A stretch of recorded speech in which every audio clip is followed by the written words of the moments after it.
नमस्कार, सखी सह्याद्रीच्या आजच्या भागात मी स्वप्ना आपल्या सगळ्यांचं मनापासून स्वागत करते। आज आपण सगळेच जण आपली आर्थिक सुबत्ता वाढवण्यासाठी प्रयत्नशील असतो आणि यासाठी गुंतवणुकीशिवाय किंवा बचतीशिवाय दुसरा पर्याय नाही। गुंतवणुकीद्वारे आपण आपल्याला मिळणाऱ्या पुंजीचं योग्य ते नियोजन करून त्याचा भविष्यासाठी योग्य प्रकारे वापर करू शकतो, नाही का? आणि यासाठी बँकेशिवाय दुसरा पर्याय नाही। आजच्या भागात हे सगळं सांगण्याचा उद्देश हा आहे की आजचा आपला जो सखी सह्याद्रीचा विषय आहे त्याद्वारे आपण बँकिंग क्षेत्राविषयी जाणून घेणार आहोत। आणि अर्थातच आपला जो कार्यक्रम आहे सखी सह्याद्री, त्यामुळे सखींसाठी म्हणजे महिलांसाठी या क्षेत्रामध्ये कोणत्या संधी उपलब्ध आहेत हेही जाणून घेणार आहोतच। अर्थात सगळ्याच क्षेत्रांच्या बरोबरीने बँकिंग क्षेत्रामध्ये सुद्धा महिलांचं योगदान तितकंच महत्त्वाचं आहे। त्यामुळे महिलांच्या दृष्टिकोनातून बँकिंग क्षेत्र आणि त्यातील संधी आजच्या भागात आपण जाणून घेणार आहोत। आजच्या भागाचा विषय काय आहे तो पाहून घेऊया। महिला आणि बँकिंग क्षेत्र असा आपला आजचा विषय आहे आणि या संदर्भात मार्गदर्शन करण्यासाठी आपण आमंत्रित केलेला आहे कॉस्मॉस कोऑपरेटिव्ह बँकेच्या प्रमुख महाव्यवस्थापक नयन लगड यांना। मॅडम नमस्कार। नमस्कार। सखी सह्याद्री कार्यक्रमात अतिशय मनापासून स्वागत। धन्यवाद। मॅडम बद्दल ओळख करून द्यायची म्हणजे नुकतंच भारतातील 100 मोस्ट इन्फ्लुएन्शियल सीएफओ या पुरस्काराने त्यांना गौरवण्यात आलेलं आहे। Chartered institutes of management accounts अर्थातच सीमा या जागतिक संस्थेतर्फे देण्यात येणारा हा पुरस्कार आहे। बँकिंग क्षेत्राविषयी आणि एकंदरीतच या क्षेत्रातील महिलांना कोणत्या संधी उपलब्ध आहेत हे आपण जाणून घेणारच आहोत।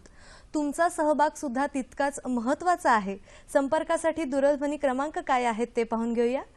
24908050 24988050 022 हा एसटीडी कोड फिरवायचा आहे मुंबई बाहेरच्या प्रेक्षकांनी आणि जे प्रेक्षक मोबाईलवरून फोन करणार आहेत त्यांनी। नेहमीप्रमाणे एक छोटीशी विनंती वजा सूचना, प्रश्न विचारताना दूरदर्शन संचाचा आवाज थोडासा कमी ठेवा म्हणजे तुमचा आवाज तुमचा प्रश्न आमच्यापर्यंत व्यवस्थित पोहोचू शकेल आणि आपल्याला आपल्या पाहुण्यांकडून छान मार्गदर्शन करून घेता येईल। एवढी एक छोटीशी सूचना पाळा आणि भरभरून प्रश्नांनी आमच्या चर्चेमध्ये सहभागी व्हा। विषय आहे महिला आणि बँकिंग क्षेत्र आणि मार्गदर्शन करतायत नयन लगड मॅडम। मॅडम नमस्कार, पुन्हा एकदा या कार्यक्रमात स्वागत करते। सुरुवातीलाच तुम्हाला खूप मोठा पुरस्कार मिळालेला आहे, या पुरस्काराविषयी तुमच्याकडून जाणून घ्यायचंच आहे। पण तुमच्या पूर्ण या क्षेत्रातील प्रवासाविषयी म्हणजे आपण जेव्हा म्हणतो की आपल्या प्रत्येकाचंच एक आयुष्यासाठी ध्येय निश्चित झालेलं असतं, प्रत्येक जण एक एक क्षेत्र निवडत असतं की मला या क्षेत्रात करिअर करायचंय किंवा कधीतरी अपघाताने सुद्धा आपण त्या क्षेत्रात जातो आणि मग प्रयत्नपूर्वक अगदी आघाडीला पोहोचतो। तर मला तुमच्याकडून हेच जाणून घ्यायचंय की बँकिंग या क्षेत्रामध्ये तुम्ही ठरवून आलात की अपघाताने आणि आज एवढ्या उच्च पदावर तुम्ही पोहोचलेला आहात, तर एकंदरीत तुमच्या या प्रवासाविषयी जाणून घ्यायचंय। हो, नमस्कार। परत मी माझी थोडीशी ओळख करून देते। मी Nayan Lagad, chief general manager, Cosmos बँकेमध्ये या पदावर कार्यरत आहे। कॉस्मॉस बँक ही भारतातली सहकार क्षेत्रातली 2 नंबरची बँक आहे आणि त्या बँकेमध्ये या पदावर पोहोचणं तुम्ही म्हणलात तसा हा प्रवास खूप मोठा आहे। तर त्यापूर्वी हा प्रवास सांगण्यापूर्वी माझं शालेय शिक्षण आणि मग या बँकिंग क्षेत्रामधला त्याचा प्रवास असं मी 2 टप्प्यामध्ये हे कव्हर करीन। माझं पूर्ण शालेय शिक्षण जे आहे ते माझं जन्मगाव आटपाडी, सांगली जिल्ह्यामध्ये आटपाडी हे तालुका प्लेस आहे, तिथं माझं सगळं शालेय शिक्षण पूर्ण झालं।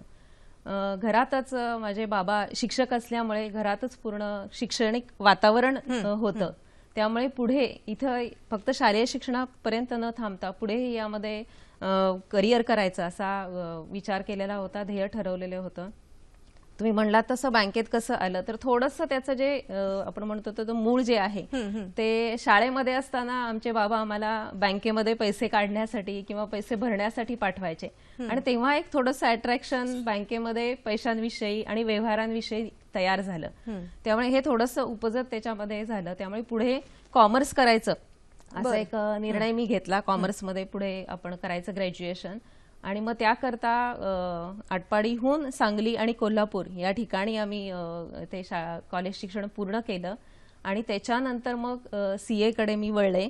आणि तेव्हा असं होतं की थोडंसं त्या भागामध्ये सुद्धा सांगलीसारख्या ठिकाणी सुद्धा सीए ची परीक्षेची सेंटर्स नव्हती, त्यामुळे आम्हाला इन्स्टिट्यूशनने दिलेल्या सगळ्या गाईडलाईन्स ह्याच्यावरती स्वतःचाच अभ्यास करून परीक्षेसाठी मला पुण्यामध्ये यावं लागत होतं आणि त्या काळी त्या परीक्षा त्या पद्धतीने देऊन सीएचं मी पूर्ण केलं आर्टिकलशिप. आणि त्याच दरम्यानी कॉस्मॉस बँकेमध्ये 1992 त्या काळी पेपरमध्ये जाहिरात आलेली होती की बँकेला ट्रेनी ऑफिसर्स आवश्यक आहेत. आणि मग त्याच्यामध्ये मुळात थोडंसं बँकेविषयी जरा अट्रॅक्शन असल्यामुळे म्हटलं आपण ह्याच्यामध्ये अर्ज करायला काही हरकत नाही, कारण डायरेक्ट ऑफिसरची पोस्ट मिळणार होती. त्यामुळे तिच्यामध्ये मी अर्ज केला.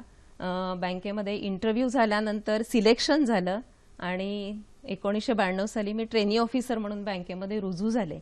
मग ट्रेनी ऑफिसर नंतर मग असिस्टंट मॅनेजर, मग मॅनेजर, असिस्टंट जनरल मॅनेजर आणि चीफ जनरल मॅनेजर एवढ्या पदांचा प्रवास करत म्हणजे बँकेत 1992 ते आतापर्यंत म्हणजे जवळजवळ 23 वर्ष हा प्रवास मोठा आहे. बापरे. आणि हे सगळं करताना बँकेच्या खूप मोठ्या जबाबदाऱ्या त्या वेळा मिळत गेल्या आणि त्या निभवण्याचं तेवढं कार्य पण करता आलं.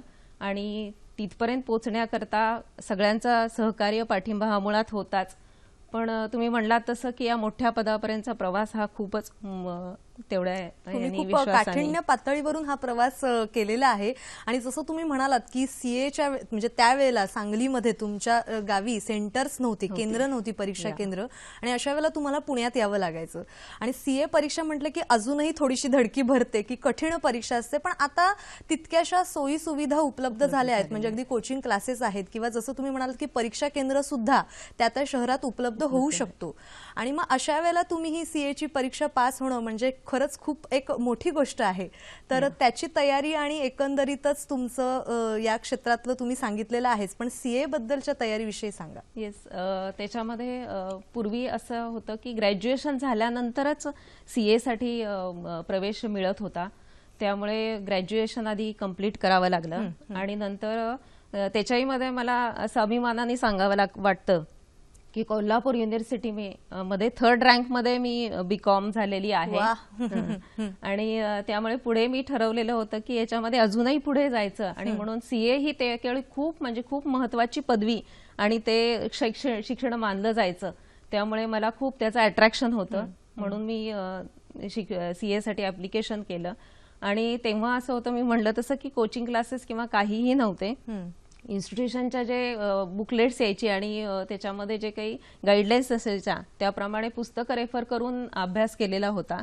आणि गाईडलाईन्स नसल्यामुळे आणि तेव्हा वेगवेगळे विषय होते, असं करून मग परीक्षेसाठी इथे येऊन त्याची तयारी करणं, सेंटर्स बघणं, ती शोधणं, कारण पुणे तसं आम्हाला नवीन होतं.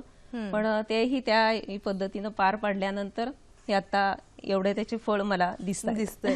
म्हणजे मुळात तुमची आवड होती आणि त्या दृष्टिकोनातून तुमचे प्रयत्न होते आणि मला वाटतं म्हणूनच तुम्ही हा छान प्रवास यशस्वीपणे केलेला आहे. आणि आता नुकताच तुम्हाला जो पुरस्कार मिळाला म्हणजे आर्थिक क्षेत्रातलं एक प्रभावी योगदान म्हणून हा पुरस्कार देण्यात येतो आणि त्या पुरस्काराने तुम्हाला गौरवण्यात आलेला आहे. तर त्या पुरस्काराविषयी जाणून घ्या, कारण खरंच तुमचे प्रयत्नपूर्वक तुम्ही जे छान वाटचाल केलेली आहे या पदापर्यंत. तुम्ही सांगितलं की 23 वर्षांचा एकूण कालावधी आहे आणि वेगवेगळी पदं, वेगवेगळ्या जबाबदाऱ्या तुम्ही निभावलेल्या आहेत. तर त्याविषयी आणि या पुरस्काराविषयी मला याच्यामध्ये सांगायला आवडेल, कारण हा पुरस्कार जो आहे, आता तुम्ही मगाशी सांगितलं की CIMA ही एक युकेची संस्था आहे, पण ती ग्लोबली रेकॉग्नाइज्ड आहे. Chartered institute of management accountants अशी संस्था आहे ती. आणि वर्ल्ड CSR डे फाउंडर जे आहेत डॉक्टर RL भाटिया यांच्यातर्फे हा पुरस्कार प्रदान करण्यात आलेला आहे. आणि ह्याचं असं आहे की ज्यांनी CFO म्हणजे चीफ फायनान्स ऑफिसर या पदावरती त्या संस्थेला किंवा त्या बँकेला किंवा त्या कंपनीला जे योगदान ह्या CFOनी दिलेलं आहे आणि त्यांनी केलेलं आउटस्टँडिंग काम जे आहे याच्याकरता हा पुरस्कार प्रदान करण्यात आलेला आहे. आणि महत्वाचं वैशिष्ट्य असं आहे या पुरस्काराचं की या पुरस्कारासाठी कंपनी म्हणा किंवा ती व्यक्ती CFO यांच्याकडून कोणतीही नामांकन मागवण्यात आलेली नव्हती. तर या दोन्ही संस्थांनी त्याच्यावरती या CFOच्या फील्डचं जे काम आहे ह्याचं रिसर्च करून अशा भारतभरच्या, तुम्ही विचार करू शकता भारतामध्ये किती कंपन्या, बँका, संस्था असतील, त्याच्यातून त्यांनी प्रथमतः 500 रिसर्च करून 500 CFOs निवडले. नंतर 7 ज्युरी मेंबर, नामांकित 7 ज्युरी मेंबर्स तिथं होते. त्या ज्युरी मेंबर्सनी त्या 500 मधनं अवघड आहे तुम्ही म्हणता खरंच तसं आहे. की 500 मधून 100 लोक निवडणं, कारण त्यांचं योगदान त्या संस्थेला असणं आणि त्याचा सगळा विचार करून त्या CFO निवडणं हे खूप महत्वाचं होतं. त्यामुळे ह्या 7 ज्युरी मेंबरनी 500 मधून 100 हे CFOs निवडले आणि हे पुरस्कार प्रदान केलं. दुसरं अजून एक त्याच्यात महत्वाचं असं वैशिष्ट्य होतं की आपण पाहतो पुरस्कार हा कंपनीला किंवा त्याचा अध्यक्ष असतो, त्याला CEO असतो, ह्यांना मिळतो त्या कंपनीच्या कामकाजासाठी. पण मला वाटतं की भारतात असा पहिलाच हा पुरस्कार आहे की जो CFO म्हणजे जो कंपनीचा बॅकबोन असतो त्यांना पहिल्यांदा रेकॉग्नाइज केलेला आहे. आणि त्यामध्ये म्हणजे मला असं वाटतं की बँक आणि मी याच्यात हा पुरस्कार दिल्यामुळे मला हे खूप अभिमानास्पद आहे. तसंच माझ्या बँकेला पण हे खूप अभिमानास्पद आहे. माझे सगळे घरचे लोक असतील, नातेवाईक असतील, जे माझ्याशी रिलेट आहेत त्यांना खूप हे अभिमानपूर्वक वाटलेलं आहे.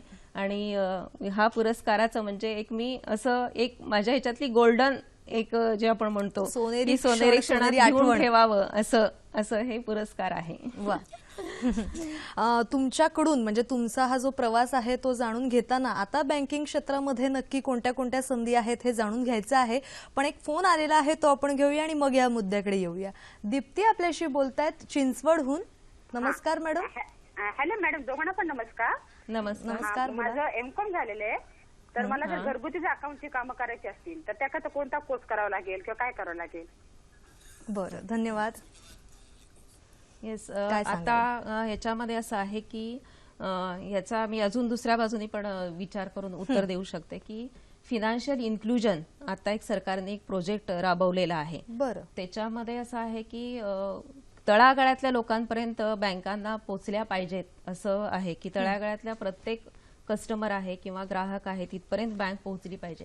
याकरता या म्हणल्या तसं की बँकेमध्ये सुद्धा प्रवेश न घेता किंवा बँकेमध्ये सुद्धा काम न करता हे करण्याकरता बिझनेस करस्पॉन्डंट अशी एक कन्सेप्ट आलेली आहे. त्याच्यामध्ये हे कस्टमर, तो ग्राहक आणि बँक याच्यामधला दुवा म्हणून हे बिझनेस करस्पॉन्डंट्स काम करू शकतात. बरं. आणि त्या ग्राहकापर्यंत पोहोचून आणि त्या ग्राहकाची असणारी डिपॉझिट म्हणा किंवा विड्रॉवल म्हणा असं जे आहे ते तिथल्या तिथं ते बँकेशी कनेक्ट करून ते त्यांना देऊ शकतात. म्हणजे त्या कस्टमरला पण बँकेपर्यंत यायची आवश्यकता नाही आणि बँकेलाही कस्टमरपर्यंत या माध्यमातून पोहोचण्याची आता संधी उपलब्ध झालेली आहे. आणि ह्या अशा महिला ज्या आहेत की ज्यांना फुल टाइम करायचं नाहीये बँकेमध्ये, तर ह्या प्रमाणामध्ये ते हे काम अशा पद्धतीनं करू शकतात. अच्छा, म्हणजे घरगुती घरीच बसून आपल्या शिक्षणाचा योग्य फायदा घेऊन आणि या त्यांच्या- संधीचा yes, वापर करू शकतात आणि त्यांच्या एरियामध्ये हे ते करू शकतात. म्हणजे हा, की हा. कुठे लांब जाण्याची आवश्यकता नाहीये किंवा बँकेपर्यंत पण जायची आवश्यकता नाही. म्हणजे फक्त त्या- तुम्ही त्या जे सांगितलं एरियामध्ये. त्या कोर्सची संपूर्णपणे माहिती घेऊन त्याद्वारे त्यांचा जो त्यांची जी इच्छा आहे घरी बसून काम करण्याची, अकाउंटिंगची, म्हणजे शिक्षणाचा सुद्धा योग्य वापर होऊ शकतो. एक फोन आलेला आहे तो पण घेऊया. रवींद्र कुडाळकर आपल्याशी बोलतायत पुण्याहून. नमस्कार सर. नमस्कार. नयनजी, आपलं व्यक्तिमत्व आणि इतक्या उच्च पदावर एक महिला अधिकारी म्हणून काम करणं एक बाब नक्कीच आहे आणि एक चांगलं उदाहरण आहे. म्हणजे सांगली, कोल्हापूर सारख्या ग्रामीण भागातून आपण आलेला आहात. खूपच कौतुक करावं वाटतं. माझे धन्यवाद. 3 प्रश्न आहेत आपल्याला. पहिला प्रश्न असा आहे मॅडम की इतक्या उच्च पदावर काम करताना कधी कधी आव्हानात्मक प्रसंग येतात, कठीण प्रसंग येतात. अशा वेळेस तुम्ही निर्णय कसा घेता? म्हणजे तुमची विवेकबुद्धी किंवा निर्णय क्षमता आणि नॉलेज वापरून, हा पहिला प्रश्न. दुसरं म्हणजे असं की एक महिला म्हणून कार्य करताना असंही कधी कधी होत असेल की भावना आणि व्यवहार यामध्ये कशाला महत्व द्यायचे निर्णय घेताना, मग यामध्ये आपण कशा पद्धतीने पाहता भावना आणि व्यवहाराकडे अशा बाबतींमध्ये? आणि तिसरं असं की इतक्या उच्च पदावर पोहोचल्यानंतर, इतके पुरस्कार मिळाल्यानंतर आपल्याला एखादी कौतुकाची स्थाप एखाद्या मान्यवराकडून मिळाली असेल ती आमच्याशी शेअर करावी. धन्यवाद. धन्यवाद. खूप छान वेगळ्या पद्धतीचे त्यांनी मुद्दे सांगितलेले आहेत की उच्च पदावर तुम्ही आता कार्यरत आहात, बरीच आव्हानं ऑलरेडी तुम्ही पेललेली आहेत आणि मग या पदापर्यंत तुम्ही पोहोचलेला आहात. मग अशा वेळेला एखादा आव्हानात्मक निर्णय घ्यायचा असेल तर त्यावेळेला तुमची भूमिका नेमकी कशी असते? हो, ह्याच्यात असं आहे की मी म्हणाले तसे की प्रत्येक पदावरती जेव्हा आपण काम करतो तेव्हा तिथली जबाबदारी आणि निर्णय हे घ्यावेच लागतात. अगदी. आणि त्या केसमध्ये त्यावेळेस तो निर्णय आपण घेऊ शकलो नाही तर तुमची ती जबाबदारी होऊ शकत नाही किंवा तुम्ही ती पार पाडली असं होऊ शकत नाही. त्यामुळे ही जबाबदारी घेताना त्यांनी असं जे म्हटलेलं आहे की महिला म्हणून किंवा हे म्हणून त्याचा दृष्टिकोन कसा असतो, भावना आणि भावना, व्यवहार, कारण का व्यवहार. महिला थोड्याशा भावना प्रधान भावना असतात. असतात. तर अशा या. वेळेला या पदावर कार्य करताना जबाबदारी पार पाडायची असते असं तुम्ही म्हणालेलं आहातच. मग कधीतरी असं होतं का की भावना आणि व्यवहार यांचं एकत्रीकरण होऊन मग नेमका कोणाला आपण संधी द्यायची किंवा काय नक्की निर्णय घ्यायचा, असं कधी होतं का? हो, याचे प्रसंग तर महिलांना वारंवार येत असतात. कारण मानसिकरित्या थोड्याशा महिला आपण म्हणतो तसं तो उजवा बाजू असतो मानसिकरित्या. परंतु उच्च पदावर जाताना हे थोडंसं मानसिकता आणि हे निर्णय घेत जबाबदारी वाढत गेली की हेही प्रमाण थोडंसं आपल्याला बॅलन्सिंग करता येतं, मानसिक आणि जे आपल्याला तिथं निर्णय घेण्याची क्षमता आहे. आणि मला असं वाटतं की असं म्हटलं जातं की वुमन्स आर बॉर्न बँकर्स, म्हणजे मुळातच त्या बँकर म्हणून आलेल्या उपजतच त्यांच्याकडे कला ती असते. त्यामुळे दोन्ही बाजूनी आणि महिलांची जी हे आहे थिंकिंग करण्याची प्रोसेस ती प्रॅक्टिकल असते आणि थोडीसं रिस्क मॉडरेट ठेवून ते निर्णय घेऊ शकतात. आणि ह्याचा उपयोग महिलांना त्यांच्या उपजतच त्याच्यामध्ये कला असल्यामुळे हा नक्की निर्णय असा घेतला जातो. कुठेही जेव्हा भावनिक आणि हे येतं तेव्हा मला ह्याचं एक उदाहरण सांगायला आठवेल. 2000 साली आम्ही बँकेने कॉस्मॉस सहकारी बँक ही तेव्हाही म्हणजे पुढचं फॉरवर्ड थिंकिंग हे जे आपण म्हणतो की त्याच्यामध्ये आलेलं होतं बँकेमध्ये, तेव्हा त्यांनी सेंट्रलाइज बँकिंग सोल्युशन किंवा बँक सगळी सेंट्रलाइज करायची हा निर्णय घेतलेला होता. आणि त्यावेळी मला असं वाटतं की माझा छोटा मुलगा 4 ते 5 महिन्याचा होता आणि त्यावेळी मला ते सेंट्रलाइज बँकिंग सोल्युशनचं ट्रेनिंग आणि त्याच्याकरता पुढची माहिती घेण्यासाठी बेंगलोरला 1.5 महिना मला जावं लागलेलं होतं. आणि त्या काळामध्ये मी माझ्या मुलाला इथे ठेवून पुण्यामध्ये ठेवून मी ते ट्रेनिंग अटेंड केलेलं आहे. कारण थोडंसं आपण म्हणतो तसं घरच्यांचा जर पाठिंबा मिळाला ह्या मानसिकतेमध्ये आणि घरच्या लोकांनी जर सपोर्ट केला आणि सहकार्य केलं तर नक्की ह्या महिला त्यांच्या मानसिक भावना तर असू देत पण पुढच्या ज्या बिझनेससाठी डिसिजन जे लागणार आहेत त्याच्यामध्ये सुद्धा पुढे जाऊन ते निर्णय नीटरित्या घेऊ शकतात. अरे वा. आणि त्यांचा तिसरा प्रश्न असा होता की तुम्हाला आता हा छान पुरस्कार मिळालेला आहेच आणि तुम्ही जसं म्हणालात की घरच्यांचं सहकार्य अर्थात हवंच, त्याच्याशिवाय आपण पुढे जाऊ शकत नाही. मग अशा वेळेला एक कौतुकाची लक्षात राहिलेली थाप, अर्थात सगळीकडेच कौतुक होतंय तुमचं तुमच्या या योगदानाबद्दल, तर मग अशी कुठली कौतुकाची थाप तुमच्या लक्षात राहिलेली आहे? याच्यामध्ये मी म्हणाला तसं की एक नाही तर महिला असल्यामुळे आणि या मगाशी आपण उल्लेख पण केलेला आहे की ग्रामीण भागातून येऊन या पदावर पोहोचणं, त्यामुळे मी म्हणाले तसं की याच्यामध्ये की रिलेशन्स आपण जी मेंटेन करतो त्या लोकांकडनं आलेली थाप किंवा ज्या ठिकाणी आपण काम करतो त्या सहकाऱ्यांकडनं किंवा वरिष्ठ अधिकाऱ्यांनी केलेलं कौतुक हे जास्त महिलांना प्रेरणादायक ठरतं. आणि थोडंसं असं म्हणायला हरकत नाही की जसं आपण म्हणतो की यशस्वी पुरुषाच्या मागे स्त्री एक असते, तसं मला आज असं म्हणावंसं वाटतं की यशस्वी स्त्रीच्या मागे एक पुरुष असतो. वा वा.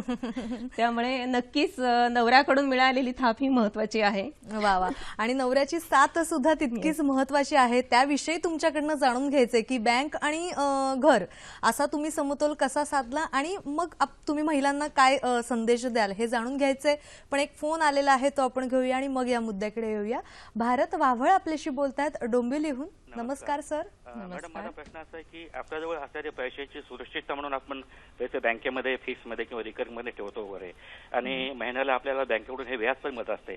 त्याला अनुसरून माझा एक प्रश्न आहे की आपल्या महिला ज्या आहेत सणासुदीला किंवा इतर वेळी सोनं खरेदी करतात आणि सणासुदीला वापरतात, नंतर ते घरी ठेवतात किंवा लॉकरमध्ये ठेवतात. तर नुकतंच आपल्या पंतप्रधानांनी दिवाळीच्या निमित्त एक नवीन योजना आखलेली आहे की त्यामध्ये सोनं जर आपण बँकेमध्ये ठेवलं तर त्यावर आपल्याला व्याज मिळू शकतं आणि त्या व्याज मिळाल्याने निश्चित आपल्याला फायदा होऊ शकतो. तर यावर कृपया आपण प्रकाश टाकावा. धन्यवाद. धन्यवाद. काय सांगाल तुम्ही या योजनेबद्दल आणि एकंदरीतच त्या संधीबद्दल? आता त्यांनी जसं म्हणलं तसं की सोन्याचा साठा जे आपण म्हणतो तसं इंडिव्हिज्युअल जे आहेत ते सोन्याचा साठा करून ठेवतात आणि तो इकॉनॉमीमध्ये आपल्याला मिळत नाही त्याचा फायदा. याच्याकरता ही आता स्कीम काढण्यात आलेली आहे. म्हणजे ज्या लोकांकडे जास्तीत जास्त सोनं आहे किंवा ज्या लोकांकडे साठवून ठेवलेलं आहे आणि जे इकॉनॉमीमध्ये त्याचा फायदा होत नाही यासाठी ही स्कीम आहे. आता ह्याचं टोटल आणि पुढच्या सगळ्या गाईडलाईन्स येतीलच आणि त्याप्रमाणे ह्याचं प्रोमोज किंवा आपण म्हणतो तसं की जास्त प्रमाणात ॲडव्हर्टाईज करून या लोकांपर्यंत ती योजना पोहोचवण्याचं काम ह्या बँकांमार्फत होईलच. त्याच्यामध्ये सुरुवातीला नॅशनलाइज बँकांमध्ये ह्या स्कीम्स आधी उपलब्ध होतील आणि त्याच्यानंतर मग थोड्या प्रमाणात खालच्या बँकांमध्ये येतील. त्यामुळे याचा सगळ्यांनी मला असं वाटतं की ज्यांच्याकडे आपण एक वेगळं म्हणून असं पार्क करून ठेवलेलं असतं, कारण महिलांची साधारण अशी वृत्ती असते की सोनं आहे तर ते पुढे लागलं तरी त्याला शेवटपर्यंत हात लावायचं नाही किंवा ते मोडायचं नाही किंवा हे झालं तर, पण ह्याचा एक फायदा त्यांना होऊ शकेल की ते वापरता येऊ शकेल आणि त्याच्यावरती व्याज पण मिळू शकेल.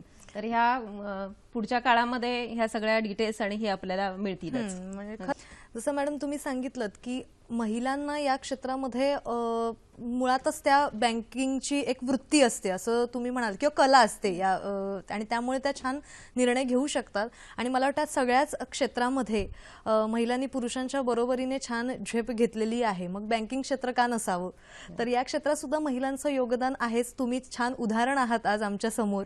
तर या योगदानाविषयी त्यांच्या कार्याविषयी तुम्ही सांगा.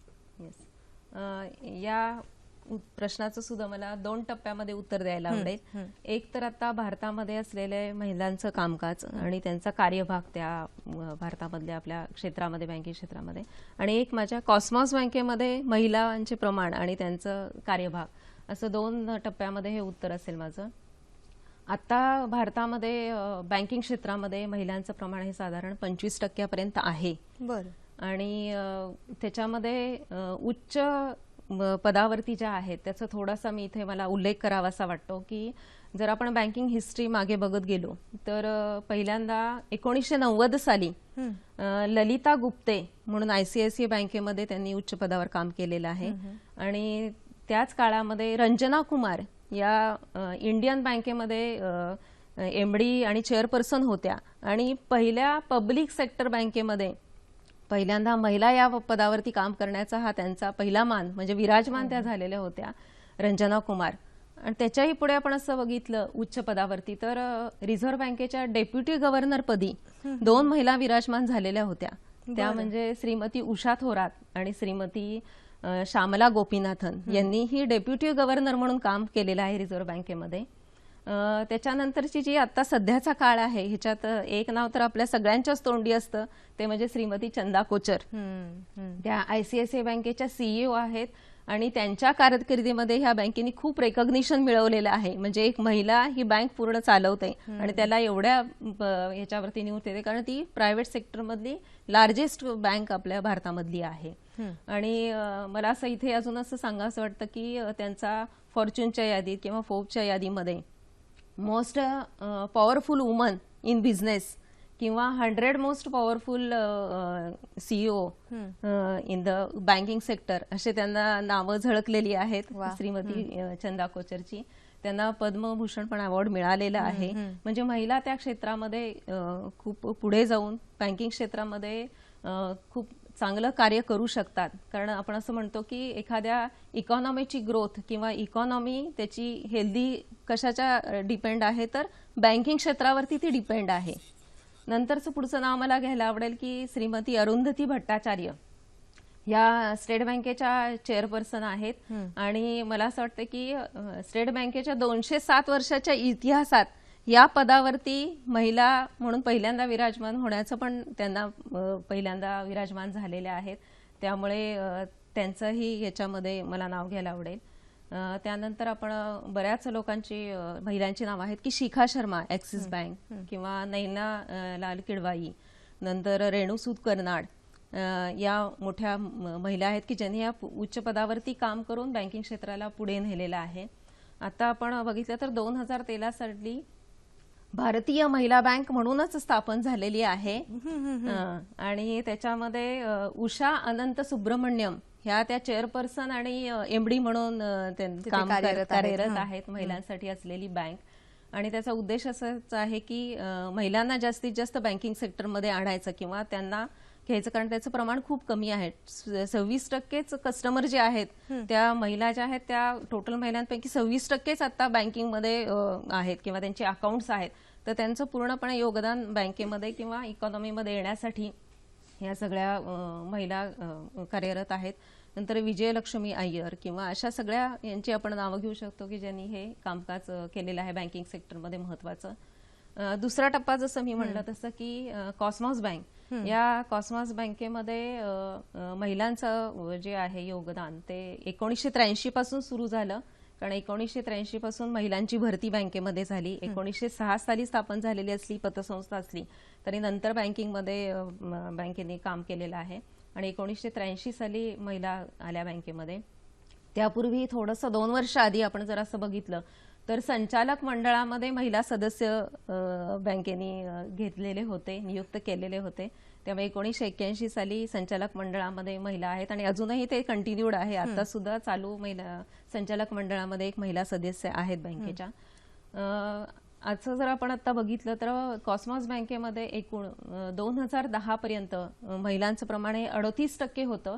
ते 2015 पर्यंत 43% पोहोचलेलं आहे. याचाच अर्थ असा आहे की महिलांना भरपूर क्षेत्रामध्ये या वाव आहे आणि थोडंसं महिलांचं मी म्हटलं तसं वुमन आर बॉर्न बँकर्स आणि त्या व्यतिरिक्त त्यांच्याकडे असलेला पेशन्स, कमिटमेंट आणि त्यांना कामकाजामध्ये डेडिकेशन देऊन ते काम जबाबदारीनं पूर्णपणे दयाला नेणं ही एक उपजत जी कला आहे ती याला उपयोगी पडत आहे बँकिंग क्षेत्रामध्ये. दुसरा पार्ट मी असं सांगू शकते की कॉस्मॉस बँकेमध्ये टॉप मॅनेजमेंट जे म्हणतो त्या टॉप मॅनेजमेंटमध्ये चीफ जनरल मॅनेजर ही एक हायेस्ट पोस्ट आहे. त्यामध्ये सुद्धा आता बँकेमध्ये 3 जागा आहेत. त्या 3 जागांपैकी 1 जागा मी ऑक्युपाय केलेली आहे. म्हणजे 33% प्रमाण या पोस्ट वरती आहे असं आपण म्हणू शकतो. त्याच्या खालोखाल जनरल मॅनेजर म्हणून जे पद आहे त्या पदावरती आता तुम्हाला आश्चर्य वाटेल 50% महिला आहेत. बरं. कारण ह्या ज्या टॉप मॅनेजमेंट असतात त्याच्यामध्ये डिसिजन मेकिंग हा खूप महत्वाचा असतो त्याच्यामध्ये आणि नंतर त्या वेळीच निर्णय घेणं आणि त्या सिस्टीम्स राबवणं हे खूप महत्वाचं काम जसं तुम्ही असतं. मगाशी म्हणालात आपल्याला फोनही आला होता की भावना आणि व्यवहार म्हणजे यांची योग्य सांगड घालून महिला योग्य ते निर्णय घेतात आणि म्हणूनच मला वाटतं आज हे क्षेत्र आहे बऱ्याच प्रमाणात महिला या क्षेत्रामध्ये दिसत आहेत. अजून पुढे येणाऱ्या महिलांसाठी नेमक्या कोणत्या संधी उपलब्ध आहेत हे जाणून घ्यायचे, पण एक फोन आलेला आहे तो आपण घेऊया. योगिता आपल्याशी बोलतात अंबरनाथहून. नमस्कार मॅडम. नमस्कार. मला प्रश्न विचारायचा आहे की मी आता सध्या 13वी करते युनिव्हर्सिटीत ना, तर मी अनेक वर्षी देऊ शकते बँकेच्या आणि कशा प्रकारे देऊ शकते आणि म्हणजे माहिती मला कशी मिळेल त्याबद्दल पाहिजे मला माहिती. बरं, धन्यवाद. बँकिंग क्षेत्रातल्या संधीविषयी आपण जाणून घेतच आहोत आणि त्या दृष्टिकोनातून त्यांचा प्रश्न होता की युनिव्हर्सिटीमध्ये आता ती 13वी FY ला आहे आणि मग अशा वेळेला नेमक्या बँकिंग क्षेत्रातल्या ज्या परीक्षा असतात त्या कधी द्याव्यात किंवा त्याची एकंदरीत माहिती कशी मिळेल? याच्यामध्ये 2 टप्पे येतात. एक नॅशनलाइज बँक आणि एक हे मी म्हटलं तसं सहकारी बँका किंवा प्रायव्हेट बँका. तर नॅशनलाइज बँकांमध्ये रेग्युलर त्यांची सिलेक्शन प्रोसेस असते, ट्रेनिंग्स असतात आणि सिलेक्शन प्रोसेस असते. त्यामध्ये त्या सहभाग घेऊ शकतात आणि विविध ह्याच्या साईट आता आपल्याला पाहायला मिळतात वेबसाईटवरती. आणि ह्या ज्या बँका आहेत सहकारी म्हणा किंवा प्रायव्हेट बँका त्यांच्या पण ओपन ईमेलवरती किंवा याच्यावरती झालेल्या आहेत की जिथे भरती असेल तिथे त्या रिक्वायरमेंट्स येतात. हे जेव्हा आपण बँकिंग क्षेत्र म्हणतो तेव्हा थोडंसं त्याचं बॅकग्राऊंड तुम्हाला कॉमर्स साईडचं आवश्यक आहे. कारण थोडंसं नॉलेज असेल तर मग त्याच्यामध्ये तुम्ही पुढे जाऊ शकता. आता असं म्हटलं तसं की आधी तुम्ही FYs त्यांनी केलेलं आहे तर त्यांनी पुढे अजून त्यांचं ग्रॅज्युएशन पूर्ण करावं आणि ह्या ज्या संधी आहेत त्याच्यामध्ये त्यांनी डायरेक्टली त्यांना प्रवेश मिळू शकतो.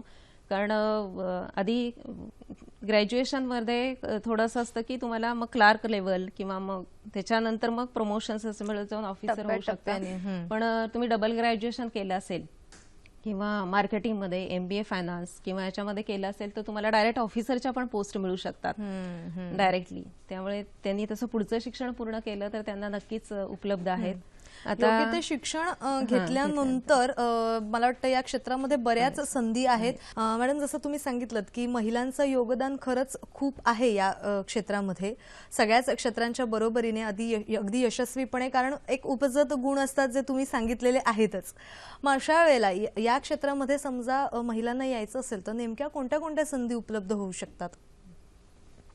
याच्यामध्ये असं आहे की आत्ता बँकिंग क्षेत्रामध्ये आपण बघितलं तसं खूप ट्रान्सफॉर्मेशन आलेलं आहे किंवा बँकिंग इंडस्ट्री पूर्ण बदलत आहे. या बँकिंग इंडस्ट्रीचा पुढचा टप्पा जो आहे ते की सगळं IT बेस होणार आहे, म्हणजे सगळं इलेक्ट्रॉनिकच्या माध्यमातून होणार आहे आणि त्याचा थोडा आता आपण अनुभव घेतच आहोत. म्हणजे पूर्वी जसं आपण म्हणतो तसं की चेक जमा केल्यानंतर तो त्या बँकेकडे जाणार आणि मग तो पास होऊन येणार किंवा त्याचं कलेक्शन व्हायला वेळ लागत होता. पण त्याच्यामध्ये ही ट्रान्सफॉर्मेशन येऊन चेक ट्रंकेशन सिस्टीम सुरू झाली. आता तो चेक फिजिकली दुसऱ्या बँकेकडे पाठवावा लागत नाही, तर तो तिथेच सेम डे मध्ये पास होतो आणि लगेच त्याचं क्रेडिट मिळतं. तसंच नवीन डेव्हलपमेंट्समध्ये आपण नंतर बघितलं तर CBS बँकिंग आलं, नंतर ATM बँकिंग आलं, मोबाईल बँकिंग आलं, नंतर आता इंटरनेट बँकिंग आलेलं आहे. त्यामुळे ह्याच्यात खूप डेव्हलपमेंट्स पुढेही होणार आहेत. आणि आता मला थोडंसं अजून असं सांगावंसं वाटतं की आता ज्या प्रायव्हेट बँकांसाठी लायसन्स रिझर्व्ह बँकेने दिलेली आहेत, पुढेही अजून बँकांना मिळतील अशी लायसन्स, कंपन्यांना मिळतील प्रायव्हेट बँकांची लायसन्स. आणि स्मॉल फायनान्स बँक सुद्धा नंतर अस्तित्वात येतील. पोस्टानं पण बँकेची लायसन्स आता मिळालेली आहेत. त्यामुळे ह्याच्यामध्ये खूप संधी उपलब्ध झालेल्या आहेत. आपण म्हणतो तसं रिटेल बँकिंग, कॉर्पोरेट बँकिंग किंवा ट्रेझरी, फायनान्स असं जे आहे ते प्रत्येक फील्ड त्याच्यामध्ये आहे. तर त्याच्यातलं स्पेशलायझेशन जर या महिलांनी केलं तर त्याच्यामध्ये त्यांना संधी उपलब्ध होतील. दुसरा एक मला असं सांगावंसं वाटतं की NSDC नॅशनल स्किल डेव्हलपमेंट कॉर्पोरेशन ही एक जी संस्था आहे, त्यांचं फोरकास्टिंग असं आहे की 2022 पर्यंत बँकिंग आणि फायनान्स सेक्टरमध्ये जवळजवळ 16 लाख वर्कफोर्स लागणार आहे. बरं. तर या संधीचा नक्कीच महिलांना उपयोग होईल आणि त्यांनी त्या दृष्टीनं प्रयत्न करावेत, कारण ह्या ऑपॉर्च्युनिटीज खूप आहेत. आणि बँकिंग सेक्टर मी म्हटलं तसं की बॅकबोन ऑफ द इकॉनॉमी आहे. म्हणजे जर बँकिंग क्षेत्र आणि इकॉनॉमीमध्ये जशी ग्रोथ होणार आहे तशी बँकिंग सेक्टरमध्ये पुढे ग्रोथ होत राहणार आहे आणि ह्याचा नक्कीच महिलांना उपयोग होईल. त्यांनी त्या पद्धतीने स्पेशलायझेशन आणि स्किल डेव्हलप केली तर हे खूपच जास्त प्रेरणादायक महिलांना पण ठरेल आणि त्याच्यामध्ये येण्यासाठी आपण म्हणतो तसं की एक पाऊल अजून पुढे येईल. कारण आत्ताचं प्रमाण थोडं हे वाढत चाललेलं आहे आणि ते नक्कीच पुढच्या काळामध्ये वाढेल. वा. जसं दूरध्वनीचं माध्यम आहे प्रश्न विचारण्याचं, आपल्या या कार्यक्रमामध्ये प्रेक्षक दूरध्वनीच्या माध्यमातून जसे सहभागी होऊ शकतात तसंच ईमेल्सद्वारे सुद्धा प्रश्न विचारू शकतात. आणि या संदर्भातच आजचा जो आपला विषय आहे बँकिंग क्षेत्र आणि महिला, त्या संदर्भात आशुतोष सोनटक्के यांनी आपल्याला मेल केला होता आणि त्यांचा प्रश्न असा होता की महिलांसाठी समजा जर बँकेमध्ये रोजगार मिळाला पाहिजे, असंच आपण म्हणतोय मगासपासून की ही संधी उपलब्ध झाली पाहिजे, तर यासाठी काही विशेष तरतुदी आहेत का, असा त्यांनी ईमेलद्वारे प्रश्न विचारला होता.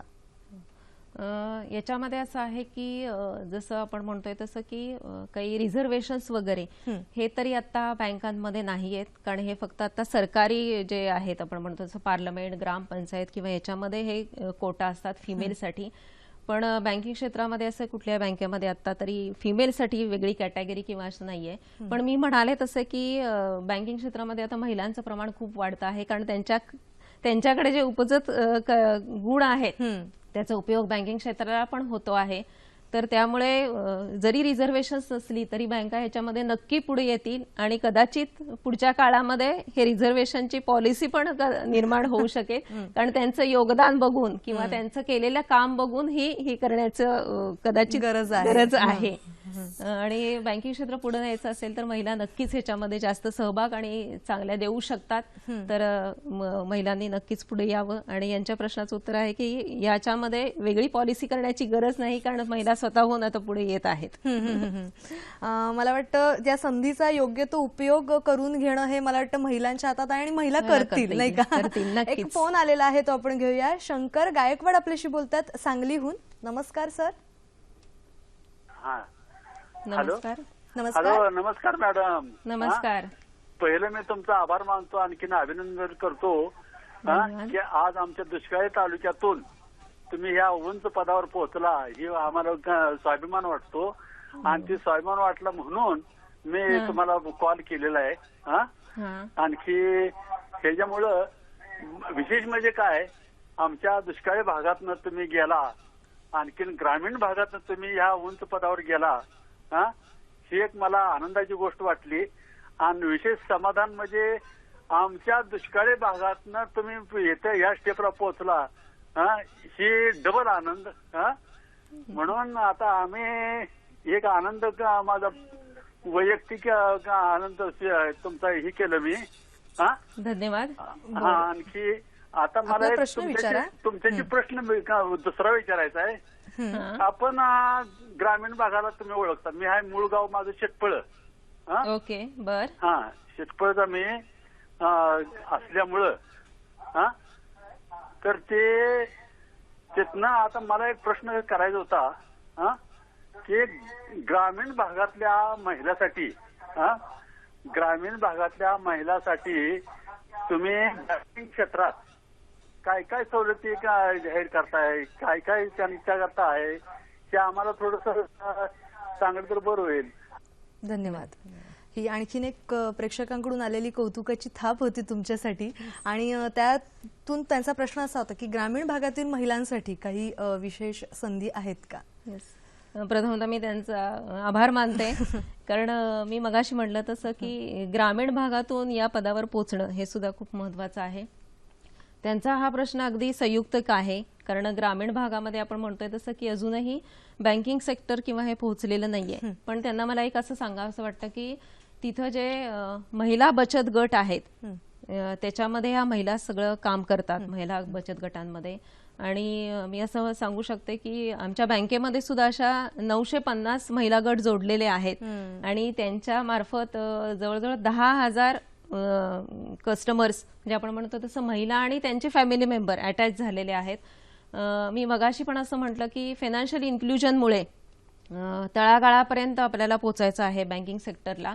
तर या महिलांनी असे सेल्फ हेल्प ग्रुप केले ग्रामीण भागामध्ये आणि त्याच्यामध्ये ते निर्माण करताना रोजगाराच्या संधी उपलब्ध होतात. तर त्याच्यामध्ये बँकेचं जर पाठबळ घेऊन ते पुढे नेलं तर या महिलांना चांगल्या प्रमाणामध्ये सधन आपल्याला करता येईल. आणि मी म्हटलं तसं की ज्यांना बँकिंग क्षेत्राचीच आवड आहे तर त्यांनी बिझनेस करस्पॉन्डंट्स असं जी कन्सेप्ट आहे त्याच्यामध्ये त्यांनी काम केलं तर त्या पण ह्या बँकिंग क्षेत्रामध्ये उतरू शकतात आणि तेवढं कॉन्ट्रीब्युशन ग्रामीण भागामध्ये सुद्धा ह्या बँकेला मिळू शकतं.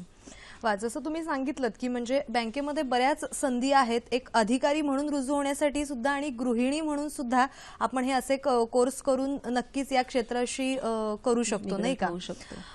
अशा वेळेला मला तुम्हाला विचारायला आवडेल की घर आणि बँक किंवा घर आणि नोकरी यांचा समतोल नेमका कसा साधायचा? तुम्ही मगाशी म्हटलात की घरच्यांचा सहभाग खूप महत्वाचा असतो, घरच्यांचा सपोर्ट खूप महत्वाचा असतो.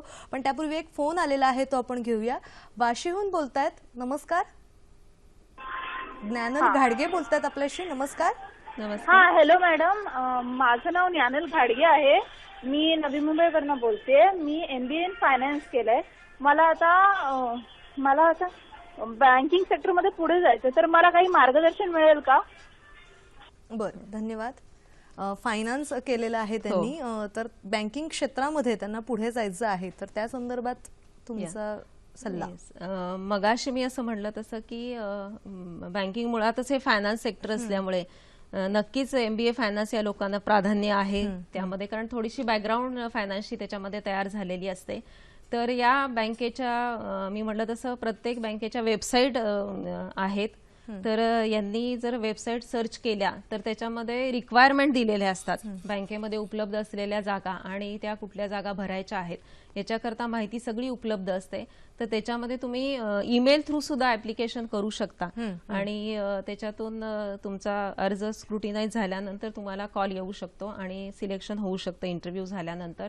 त्यामुळे त्यांनी जर वेगवेगळ्या बँकांच्या बघितल्या वेबसाईट आणि जाहिराती जर बघितल्या तर त्यांना नक्कीच कुठल्या तरी बँकेत नक्कीच मिळेल. इंटरनेटचा योग्य वापर किंवा तंत्रज्ञानाचा योग्य वापर करून या क्षेत्रातल्या संधी आपण जाणून घेऊ शकतो आणि त्याद्वारे प्रयत्न करू शकतो, नाही का?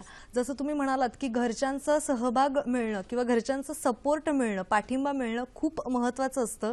आणि तुम्ही खूप छान सांगितलं की प्रत्येक यशस्वी पुरुषामागे एक स्त्री असते, त्या पद्धतीने यशस्वी स्त्री मागे एक पुरुष असतो आणि त्या दृष्टिकोनातून घर आणि बँक किंवा घर आणि नोकरी ह्याचा समतोल महिलांनी साधायचा कसा आणि तुमचा अनुभव? ह्याच्यामध्ये हा मला वाटतं महिलांना नेहमीच प्रश्न पडलेला असतो आणि काही महिला अशा आहेत की त्यांनी हा समतोल व्यवस्थितरित्या सांभाळलेला आहे. आपण म्हणाला तसं घर आणि नोकरी या ठिकाणी मल्टीटास्किंग खूप करावं लागतं. कारण घर बघितलं तर संपूर्ण घराचं व्यवस्थापन करणं, मग ते स्वयंपाकघर असेल, मुलं असतील, मुलांचा अभ्यास घेणं असेल, किंवा घरात मोठी मंडळी असतील तर त्यांचं हवं नको पाहणं असेल, हे मल्टीटास्किंग घरामध्ये करावं लागतं. त्याचबरोबर बँकिंगमध्ये त्यांना दिलेला जॉब आहे तो जॉब पूर्णपणे पार पाडणं, किंवा एखादी शाखाच जर ती महिला प्रेझेंट करत असेल किंवा शाखेला व्यवस्थापकच असेल तर पूर्ण शाखेचं व्यवस्थापन बघणं, त्याचबरोबरीनं कस्टमरशी सुसंवाद साधणं, त्याच्या हवं नको असलेल्या त्या मागण्या पूर्ण करणं, हे सगळं मल्टीटास्किंग तिथेही करावं लागतं. आणि हा दोन्ही समतोल सांभाळताना म्हणजे मला असं वाटतं की त्रिसूत्री आपण नक्की उपजायला पाहिजे किंवा हे करायला पाहिजे. त्याच्यामध्ये एक असं आहे की टाइम मॅनेजमेंट, तुम्ही इफेक्टिव्ह टाइम मॅनेजमेंट करणं आवश्यक आहे. दुसरं असं आहे की वर्क जे आपल्याकडे काम आहे त्याची वर्गवारी म्हणजे प्रायोरिटायझेशन ऑफ वर्क, ते जर तुम्ही केलं तर. आणि तिसरं एक महत्वाचं आहे की हार्ड वर्कपेक्षा स्मार्ट वर्क जर तुम्ही केलं तर हा नक्कीच समतोल तुम्ही दोन्ही ह्याच्यामध्ये सांभाळू शकता, घर आणि नोकरीच्या ठिकाणी. तर ह्या महिलांनी त्या पद्धतीनं जर हे पूर्ण केलं तर नक्कीच कुठेही असा प्रॉब्लेम येऊ शकणार नाही असं मला वाटतं की बॅलन्सिंग झालं नाही किंवा इथं थोडं आपण कमी पडलो हे या बाबतीमध्ये डिसिजन घेता येत नाही असं होणार नाही. हे त्रिसूत्री सांभाळले तर नक्कीच महिला याच्यामध्ये समन्वय साधू शकतात. म्हणजे वेळेचं योग्य नियोजन, त्याच्यानंतर कुठल्या कामाला पहिलं प्राधान्य द्यायचं ते महत्वाचं, आणि अर्थातच स्मार्ट वर्क तुम्ही म्हटलेला आहातच. आणि तुम्ही एक छान अनुभव सुद्धा सांगितला होता की तुम्हाला ट्रेनिंगसाठी जावं लागलं होतं 1.5 महिना बँगलोरला लहान बाळाला घरी ठेवून. मग अशा वेळेला आता तुम्ही ज्या पदावर पोहोचलेला आहात ते त्या पदावर पोहोचणं जसं तुमचे प्रयत्न कारणीभूत आहे तसंच तुमच्या घरच्यांचा जो पाठिंबा आहे तो सुद्धा खूप महत्वाचा आहे. त्यामुळे तुमचा अनुभव काय आहे याच्या बाबतीत? मी असं मगाशी म्हणलं तसंच की प्रत्येक स्त्रीच्या मागे एक पुरुष आहे, यशस्वी स्त्रीच्या मागे. तर त्या काळामध्ये ते पुरुष म्हणजे मला असं म्हणायचंय की कन्या असताना तिच्या शैक्षणिक वर्षापर्यंत त्याच्या मागे वडील असतात, कारण ते प्रोत्साहन देणं आणि तिला तिथपर्यंत पुढे स्वतःच्या पायावर उभी करण्यापर्यंत आणून ठेवणं हे वडिलांचं काम असतं. तेव्हा तिच्या मागे वडील उभे असतात. लग्न झाल्यानंतर तिचं पूर्ण फील्ड बदलतं. म्हणजे तिथं अगदी सपोर्टिव्ह किंवा सुरक्षा कवच मध्ये राहिलेली मुलगी एकदम एका घराची जबाबदारी सांभाळणं हे तिच्यावरती येऊन पडतं. तेव्हा मात्र घरच्या लोकांनी अगदी आपण म्हणलं तसं की सहकार्य हे सगळीकडेच आवश्यक आहे, किंवा पाठिंबा देणं, त्यावेळी प्रोत्साहन देणं. आता काही महिलांचं आम्ही असं बघतो की प्रमोशन असेल तर ते घ्यायचं किंवा नाही घ्यायचं, कारण घरच्या जबाबदाऱ्या पण तितक्याच महत्वाच्या असतात. ह्याच्यामध्ये त्यांचं ड्युएल होऊ शकतं किंवा मानसिक ओढाताण होऊ शकते. पण त्याच वेळामध्ये जर त्या काळामध्ये जर घरच्या लोकांनी त्यांना सपोर्ट केला आणि तिथपर्यंत त्यांना जर प्रोत्साहन दिलं तर त्याही महिला पुढे जाऊ शकतात. त्यामुळे घरच्यांचा सपोर्ट हा महत्वाचाच आहे, सहकार्य महत्वाचंच आहे, आणि त्यावेळी मिळणं म्हणजे त्या क्षणी जेव्हा आवश्यक आहे त्यावेळी मिळणं हे पण महत्वाचं आहे. आणि मला वाटतं तुम्हाला तो पाठिंबा अगदी छान मिळालेला आहे, त्यामुळे तुम्ही या पदापर्यंत पोहोचलेला आहातच. बँकिंग क्षेत्राबद्दल्या संधीविषयी तर तुम्ही सांगितलेलं आहेच. एक अधिकारी म्हणून रुजू होण्यासाठी सुद्धा किंवा गृहिणी म्हणून आपण तो कोर्स करून त्या बँकिंग क्षेत्राशी निगडीत कामं करू शकतो. नवीन पिढीसाठी किंवा या क्षेत्राकडे अतिशय उत्सुकतेने बघणाऱ्या पिढीसाठी तुम्ही काय सांगाल, आणि विशेष करून महिलांना तुम्ही काय सांगाल? येस, म्हणजे मला असं म्हणायचं की मी आता मगाशी जी काही नावं सांगितली त्याच्यामध्ये उच्च पदस्थ अधिकाऱ्यापर्यंत ह्या महिला पोहोचलेल्या आहेत. आणि माझं उदाहरण म्हणजे ग्रामीण भागातून येऊन या ह्याच्यावरती आहे. तर ग्रामीण भागातल्या महिलांनी सुद्धा कुठलाही न्यूनगंड न बाळगता त्यांच्याकडे जर शिक्षणाची आवड असेल, जिद्द असेल आणि एखादं ध्येय त्यांनी जर समोर ठेवलं असेल आणि ते ध्येय गाठण्यासाठी त्यांना जे काही कष्ट करायची तयारी असेल, नवीन नवीन उपजत किंवा आपल्याला अभ्यासक्रम करायची जर जिद्द असेल तर हे नक्कीच या महिला पुढे येऊ शकतात. तर यांनी कुठलाही मनात न्यूनगंड न बाळगता, आणि महिला आहे म्हणून कुठलंही बॅकफुटवर राहणं हे आता महिलांच्या बाबतीत नाहीच आहे, पण तेही त्यांनी करू नये. आणि नक्कीच ज्या ज्या संधी उपलब्ध होतील त्या नक्कीच त्यांनी त्याचा उपयोग करून घ्यावा आणि पुढे यावं. संदेश हाच आहे की महिला आता कुठल्याही क्षेत्रामध्ये आपण म्हणलं तसं कुठेही मागे राहिलेल्या नाहीत. त्यामुळे महिलांनी ह्याच्यामध्ये कुठेही आपण बॅकफुटवर आहोत असं गृहीत धरू नये, आणि या बँकिंग क्षेत्रामध्ये पण त्यांनी जास्तीत जास्त योगदान द्यावं. कारण त्यांच्या मी म्हटलं तसं उपजत गुणांमुळे त्या बँकिंग क्षेत्राला त्याचा फायदाच होणार आहे. आणि त्याचा त्यांनी जास्तीत जास्त आपल्या इकॉनॉमीला, इन केस बँकिंगला झाला तर ऑटोमॅटिकली आपल्या देशाला पण त्याचा फायदा होणार आहे. तर हे महिलांनी नक्कीच हे लक्षात ठेवावं. म्हणजे मिळणाऱ्या संधीचा अचूक फायदा घेऊन आपण महिला आहे म्हणून कुठेतरी न्यूनगंड न बाळगता मला वाटतं आलेल्या संधीचा फायदा घेऊन प्रयत्नपूर्वक त्याच्यावर छान काम केलं पाहिजे, म्हणजे नक्कीच आपण पुढे जाऊ शकतो. जसं मगाशी आपल्याला फोन सुद्धा आला होता की भावनिक आणि व्यावहारिक अशी कुठेतरी एक गल्लत होऊ शकते महिलांच्या बाबतीत, आणि मग त्याची सांगड कशी घालायची ह्यावर तुम्ही सांगितलेलं आहेच. पण या संदर्भात तुमचा असा काही एखादा अनुभव आहे का? कारण तुम्ही खूप उच्च पदापर्यंत गेलेला आहात, छान भरपूर 23 वर्षांचा तुमचा अनुभव आहे, तर तो जाणून घ्यायला मला नक्कीच आवडेल. हे मागचंच उदाहरण मी रिपीट करते. त्यावेळेस म्हणजे लहान मुलाला सोडून जाणं हे तेव्हा एक महिला म्हणून मला हे पटत नव्हतं, पण त्या काळामध्ये माझ्या घरच्या लोकांनी म्हणजे विशेषतः नवऱ्यानी हे मला अगदी निक्षून सांगितलं की नाही, तू जेवढं शिक्षण केलेलं आहे त्याचा उपयोग तुलाच नाही तर सोसायटीला पण होणं महत्वाचं आहे. कारण आपण शिकलेलो आहोत, ती एक जागा आपण कुठे वाया घालवता कामा नये. त्यामुळे ते शिक्षण आहे ते पुढे तुम्हाला कॅरी करायलाच पाहिजे, ह्याच्यामध्ये तुम्ही करिअर करायलाच हवं. त्यामुळे त्यांनी मला पाठिंबा दिला. त्याचबरोबर माझ्या घरच्या लोकांनी त्या लहान बाळाला सांभाळण्याची जबाबदारी घेतली आणि माझा तेवढा मानसिक जो दोलायमान स्थिती होती ती पूर्ण त्यांनी जरा रिलॅक्स केली आणि मी हे पुढे तिथपर्यंत जाऊन करू शकले. पाठिंबा होता, त्यामुळे तुम्हाला एक छान मानसिक पाठिंबा मिळाला किंवा कार्य करण्यासाठी किंवा पुढचं काम करण्यासाठी एक छान तुम्हाला उत्साह मिळाला किंवा प्रेरणा मिळाली. पण मग तिकडे गेल्यानंतर ट्रेनिंग करत असताना तुमची मनस्थिती नेमकी कशी होती? कारण अर्थात बाळ लहान असल्यामुळे थोडंसं मन घराकडे धाव घेणारच, तर अशा वेळेला तुम्ही नेमकी कशी काय समतोल साधला किंवा सांगड घातलीत? हो, त्या ठिकाणी पण एक असं म्हणतो की आपण महिला ज्या आहेत त्या डेडिकेशनने जे काम करतात, ज्यावेळी जे काम दिलेलं आहे ते त्या कॉन्सन्ट्रेशननी करायचं, ही एक मानसिकता त्यांच्यामध्ये असते.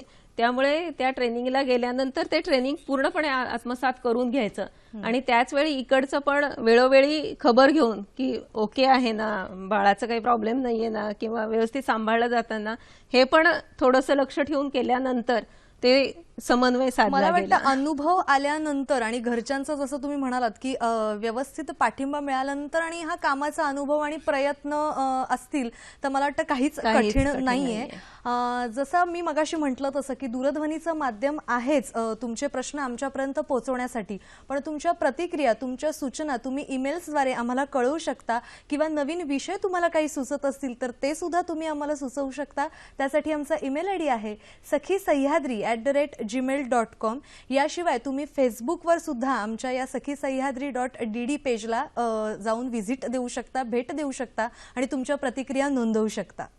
पुन्हा एकदा भेटणारच आहोत नवीन विषयासह, पण आज मात्र इथेच थांबूया. बँकिंग क्षेत्राविषयी आणि एकंदरीतच महिलांना कोणकोणत्या संधी उपलब्ध होतात याविषयी तुम्ही खूप छान सांगितलं. त्याबद्दल सखी सह्याद्री परिवारातर्फे मनापासून धन्यवाद. धन्यवाद.